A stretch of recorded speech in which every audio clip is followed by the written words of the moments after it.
So, first of all, I want to say I'm very proud, as leader of the Civil Engagement Group, to be supporting this amendment of our own Senator Ruan, who's co-sponsoring it along with Senator Warfield, and I really commend you. I think it's an excellent, necessary thing.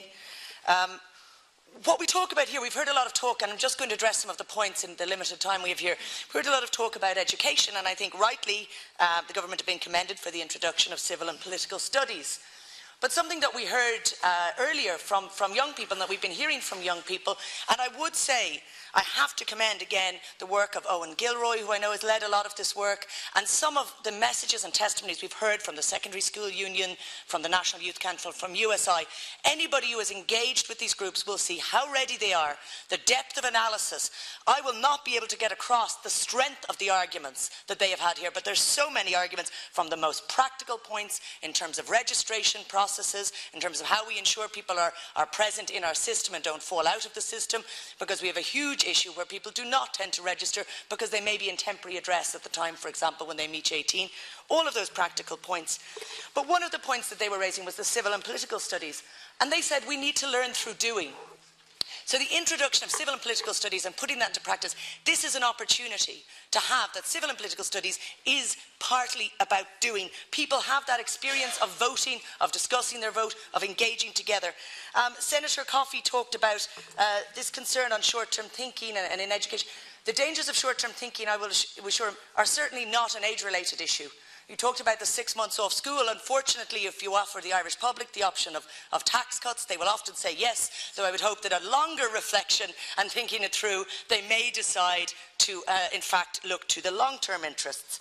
I think one thing, as well as the benefit of this, the message that this sends, first, the opportunity for collective debate and engagement for students when they are still in secondary school, in a system and in a country which too far often individualises people. We have people moving to a period of individualisation. People are thrown out on their own into the world. This is a time of collective engagement where people can learn from each other. They can have peer-to-peer exchange, for example, in how to analyse fake news, how to analyse messages, how to scrutinise messages. It's crucial that they would be up. But also, let's look to this actual proposal. This is local and European elections. In terms of local elections, we've heard about young people being connected to the community. What more meaningful connection to the community? What more message that you shape your environment, beginning outward from your most immediate environment, than to allow them to vote and have a say and shape their community around them? It's so crucial that people get that message in terms of local elections on the crucial area. And the other elections we're talking about are the European Parliament elections. And the European Parliament itself, lest we overreach from this House, has requested, the European Parliament has requested that nation states would endeavour to give the opportunity to vote to 16-year-olds.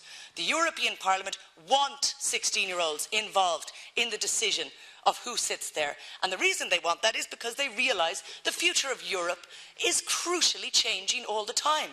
The very next elections in 2019, elections which, unfortunately, if this amendment is put forward, there's a real danger that young people will not be enfranchised to vote in those 2019 elections.